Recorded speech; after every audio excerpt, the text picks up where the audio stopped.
Hi, everyone. Welcome to my channel, English Learning Audio Bar. Today we will listen to a haughty princess love story with King Thrushbeard. A king had a daughter who was beautiful beyond all measure, but so proud and haughty that no suitor was good enough for her. She sent one away after the other and ridiculed them as well. Once the king made a great feast and invited from far and near all the young men likely to marry. They were all marshalled in a row according to their rank and standing. First came the kings, then the grand dukes, then the princes, the earls, the barons, the gentry. Then the king's daughter was led through the ranks, but to each one she had some objection to make. One was too fat. "The wine barrel," she said. Another was too tall, and long and thin has little in it. The third was too short, and short and thick is never quick. The fourth was too pale as death. The fifth too red, a fighting cock. The sixth was not straight enough, a green log dried behind the stove. So she had something to say against each one, but she made herself especially merry over a good king who stood quite high up in the row, and whose chin had grown a little crooked. "Look!" she cried and laughed. "He has a chin like a thrush's beak." And from that time he got the name of King Thrushbeard. But the old king, when he saw that his daughter did nothing but mock the people and despised all the suitors who were gathered there, was very angry, and swore that she should have for her husband the first beggar that came to his doors. A few days afterwards, a fiddler came and sang beneath the windows, trying to earn a few pennies. When the king heard them, he said, "Let them come up." So the fiddler came in his dirty, ragged clothes, and sang before the king and his daughter, and when he had ended he asked for a trifling gift. The king said, "Your song has pleased me so well that I will give you my daughter there, to wife." The king's daughter shuddered, but the king said, "I have taken an oath to give to you the very first beggarman, and I will keep it." All she could say was in vain. The priest was brought, and she had to let herself be wedded to the fiddler on the spot. When that was done, the king said, "Now, it is not proper for you, a beggar woman, to stay any longer in my palace. You may just go away with your husband." The beggar man led her out by the hand, and she was obliged to walk away on foot with him. When they came to a large forest, she asked, "To whom does that beautiful forest belong?" "It belongs to King Thrushbeard. If you had taken him, it would have been yours." "Ah, unhappy girl that I am, if I had but taken King Thrushbeard." Afterwards they came to a meadow, and she asked again, "To whom does this beautiful green meadow belong?" "It belongs to King Thrushbeard. If you had taken him, it would have been yours."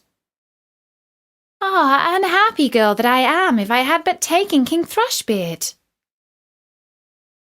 Then they came to a large town, and she asked again, "To whom does this fine large town belong?" "It belongs to King Thrushbeard. If you had taken him, it would have been yours." "Ah, unhappy girl that I am, if I had but taken King Thrushbeard." "It does not please me," said the fiddler, "to hear you always wishing for another husband. Am I not good enough for you?" At last they came to a very little hut, and she said, "Goodness, what a small house! To whom does this miserable tiny hovel belong?" The fiddler answered, "That is my house and yours, where we shall live together." She had to stoop in order to go in at the low door. "Where are the servants?" said the king's daughter. "What servants?" answered the beggar man. "You must do yourself what you wish to have done. Just make a fire at once and set on water to cook my supper. I'm quite tired." But the king's daughter knew nothing about lighting fires or cooking, and the beggar man had to lend a hand himself to get anything fairly done. When they had finished their scanty meal, they went to bed, but he forced her to get up quite early in the morning in order to look after the house. For a few days they lived in this way as well as might be, and came to an end of all their provisions. Then the man said, "Wife, we cannot go any longer eating and drinking here and earning nothing. You must make baskets." He went out, cut some willows, and brought them home. Then she began to make baskets, but the tough willows wounded her delicate hands. "I see that this will not do," said the man. "You had better spin. Perhaps you can do that better." She sat down and tried to spin, but the hard thread soon cut her soft fingers so that the blood ran down. "See," said the man, "you are fit for no sort of work. I have made a bad bargain with you. Now I will try to make a business with pots and earthenware. You must sit in the marketplace and sell the ware." Alas, thought she, if any of the people from my father's kingdom come to the market and see me sitting here, selling, how they will mock me. But it was of no use. She had to yield unless she chose to die of hunger. For the first time, she succeeded well, for the people were glad to buy the woman's wares because she was good-looking. And they paid her what she asked.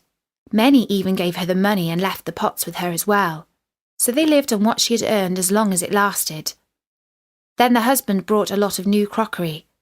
With this she sat down at the corner of the marketplace and set it out around her ready for sale. But suddenly there came a drunken hussar galloping along, and he rode right among the pots so that they were all broken into 1,000 bits. She began to weep, and did not know what to do for fear. "Alas, what will happen to me?" cried she. "What will my husband say to this?" She ran home and told him of the misfortune. "Who would seat herself at a corner of the marketplace with crockery?" said the man.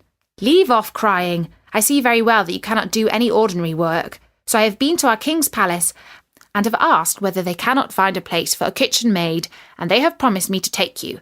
In that way you will get your food for nothing." The king's daughter was now a kitchen maid, and had to be at the cook's beck and call, and do the dirtiest work. In both her pockets she fastened a little jar in which she took home her share of the leavings, and upon this they lived. It happened that the wedding of the king's eldest son was soon to be celebrated, so the poor woman went up and placed herself by the door of the hall to look on. When all the candles were lit and people, each more beautiful than the other, entered, and was all full of pomp and splendour, she thought of her lot with a sad heart, and cursed the pride and haughtiness which had humbled her and brought her to so great poverty. The smell of the delicious dishes which were being taken in and out reached her, and now and then the servants threw her a few morsels of them. These she put in her jars to take home. All at once the king's son entered, clothed in velvet and silk with gold chains about his neck. And when he saw the beautiful woman standing by the door, he seized her by the hand and would have danced with her, but she refused and shrank with fear, for she saw that it was King Thrushbeard, her suitor, whom she had driven away with scorn. Her struggles were of no avail. He drew her into the hall, but the string by which her pockets were hung broke. The pots fell down, the soup ran out, and the scraps were scattered all about. And when the people saw it, there arose general laughter and derision, and she was so ashamed that she would rather have been 1,000 fathoms below the ground. She sprang to the door and would have run away, but on the stairs a man caught her and brought her back. And when she looked at him, it was King Thrushbeard again. He said to her kindly, "Do not be afraid. I and the fiddler, who has been living with you in that wretched hovel, are one. For love of you I disguised myself so. This was all done to humble your proud spirit, and to punish you for the insolence with which you mocked me." Then she wept bitterly and said, "I have done great wrong, and am not worthy to be your wife." But he said, "Be comforted, the evil days are past." Now we will celebrate our wedding." Then the maids-in-waiting came and put her on the most splendid clothing, and her father and his whole court came and wished her happiness in her marriage with the king, Thrushbeard, and the joy now began in earnest. I wish you and I had been there too. And that was the story of King Thrushbeard by the Brothers Grimm.